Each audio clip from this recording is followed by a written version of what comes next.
3 बेटी है एक बाप को। पैगाम आया, बड़ी वाली बेटी से बाप ने कहा पैगाम आया है जिस लड़के का उससे निकाह करोगी? तो बड़ी बेटी कहती नहीं करेंगे। तो बाप ने पूछा क्यों? कहा इसलिए कि वो मेरा रिश्तेदार नहीं है और वो बराबर का आदमी नहीं है, वो मेरी गलती को पकड़ेगा, मेरी गलती को माफ़ नहीं करेगा, इसलिए मैं निकाह नहीं करूँ। बाप ने कहा बेटी, दूसरी बेटी से कहा बेटी तुम कबूल कर लो। वो बेटी कहती नहीं, मेरे अंदर तो हुनर है ही नहीं, ऐब ही ऐब है, मुझको तलाक दे देगा, माफ़ नहीं करेगा, मैं रिश्ता कबूल नहीं करूँगी। तीसरी बेटी जो सबसे छोटी बेटी है, उससे बाप ने कहा ये हारिस नाम का नौजवान है, तुम्हारे घर रिश्ता दिया है, तुम कबूल करोगी? तो छोटी बेटी तैयार हो गई कि मैं मुझे कबूल है, ये रिश्ता कबूल है।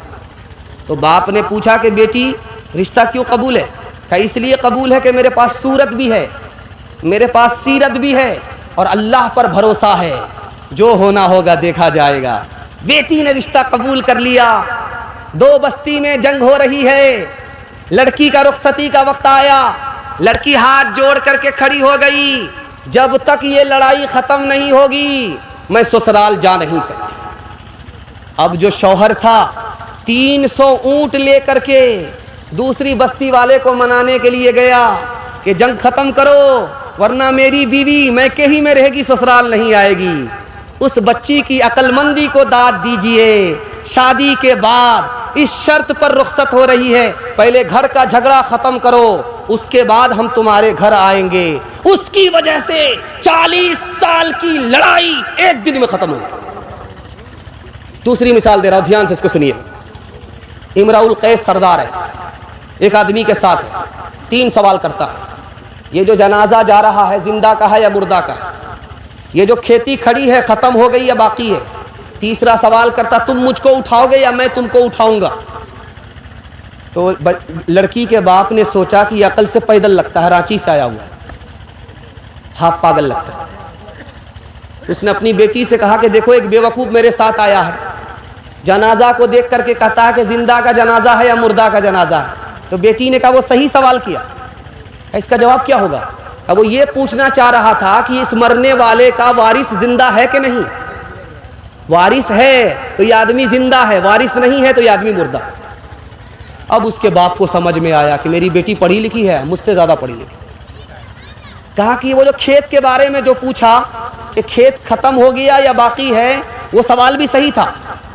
यानी इसने खेत को बेच करके पैसा बना लिया है, खा लिया है, या अभी खेत बेचा नहीं है, वो ये सवाल करना चाह रहा था। अब्बा हुजूर आपने उसको अकल से पैदल समझा, वो अकलमंद आदमी था। कहा कि उसने कहा कि मुझे तुम उठाओगे या मैं तुमको उठाऊंगा? ये सवाल भी उसका सही था। वो ये कहना चाह रहा था कि सफ़र कर रहे हो, तुम किस्सा कहानी सुनाओगे या मैं किस्सा कहानी सुनाऊंगा? जब तुम किस्सा कहानी सुनाओगे तो सफ़र जल्दी उठेगा, जब तुम किस्सा कहानी सुनाओगे तो रास्ता जल्दी कटेगा। ये मतलब था। जब उस सरदार को पता चला कि इस घर में लड़की बाप से भी ज़्यादा पढ़ी लिखी है, उसने फ्री में उस लड़की से निकाह कर लिया। तीसरा नमूना आपकी खिदमत में आ रहा। काला आदमी दरवाजे पर आया, दस्तक दिया, दरवाज़ा खुला, बाप आया। कहा क्यों आए हो? कहा मुझे नबी ने भेजा। कहा क्यों भेजा है? तुम अपनी बेटी का निकाह कर दो मेरे हाथ। कहा तुम शक्ल ज़रा आईने में देख लो, हम कभी भी अपनी बेटी का निकाह तुमसे नहीं करेंगे। बेटी सुन रही थी, बेटी पीछे सुन रही थी। वो आकर के हाथ जोड़ करके अब्बा से कहती, अब्बा हुजूर आप शक्ल को मत देखो, ये जवान जो आया है ये खुद से नहीं आया है, इसको रसूलुल्लाह ने भेजा है। आने वाले को मत देखो, जिसने भेजा है उनको देखो। तुमको ये रिश्ता मंजूर नहीं है, मुझको ये रिश्ता मंजूर है। बाप बेटी के पास आया शादी से पहले, कहता बेटी मैंने तुम्हारे लिए रिश्ता ढूंढ लिया। तो बेटी ने कहा क्या रिश्ता है? कहा ससुराल बहुत अच्छी है, सास ससुर भी बहुत अच्छे हैं, शौहर भी तुम्हारा बहुत मालदार है, सोनार है सोनार, तुमको जेवर पहनाएगा, सोना पहनाएगा। बेटी खुश नहीं है, सर गाड़ लिया। बाप ने कहा इतनी अच्छी ससुराल मिल रही है, तू खुश नहीं है? इतना अच्छा शौहर मिल रहा, मालदार, सोना पहनाएगा तुमको, तुम खुश नहीं है? तो बेटी का जवाब सुनिए, अल्लाह सबको ऐसी होनहार बेटी अता फरमाए। उसने कहा अब्बा हुजूर मुझको सोना नहीं चाहिए, नबी की सुन्नत चाहिए। लड़का के चेहरे पर दाढ़ी नहीं, जो नबी की परवाह नहीं करता वो मेरी क्या परवाह करेगा, मुझे उसका ऐसा लड़का कबूल नहीं। आखिरी नमूना आपकी खिदमत में लेकर के आ रहा हूं, जिसको ध्यान से सुनिएगा। लड़की को मेहंदी लगाई जाती है, लड़की को उपटन लगाया जाता है, तो आकर के दादी बोलती है कि मेरी पोती कितनी अच्छी लग रही है। नानी बोल रही है कि मेरी नवासी कितनी अच्छी लग रही है, लेकिन बेटी कुछ नहीं बोल रही, मायूस है, गम में डूबी हुई है। जानते हैं क्यों? बेटी तारीफ से खुश नहीं है। क्यों? दो वजह से। एक तो ये है कि मैके छूट रहा है, ससुराल जा रही है, एक तो इसका गम है। दूसरा गम ये है कि नानी तारीफ कर रही है, दादी तारीफ कर रही है, इनकी तारीफ से क्या होने वाला है? मैं जिसकी बीवी बनने वाली हूं वो शौहर तारीफ करेगा तब काबिल तारीफ है। आखिरी नमूना आपकी खिदमत में लेकर के आ रहा हूं, ध्यान से इसको सुनिएगा। शहर में पीर साहब आए, औरत को पता करना था कि असली पीर है या जाली पीर है। तो पीर साहब से कहा कि पीर साहब असली पीर हो या जाली पीर हो?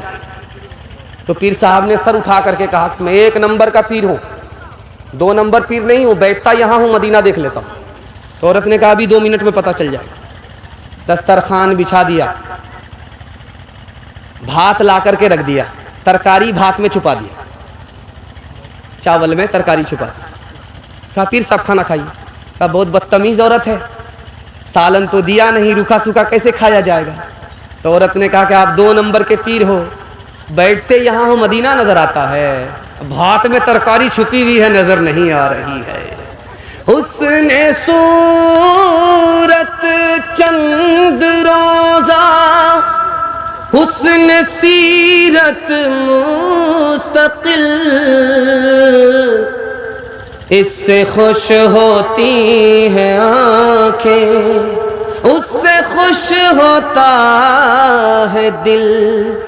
तालीम औरतों को भी देनी जरूर है, देनी जरूर है। लड़की जो बेपढ़ी हो तो वो बेशूर है, बेशूर है। उसने मुआशरत में सरासर फुतूर है, और इसमें वालिदैन का बेशक कसूर है, बेशक कसूर है। जलसा आपका ख़त्म हो गया।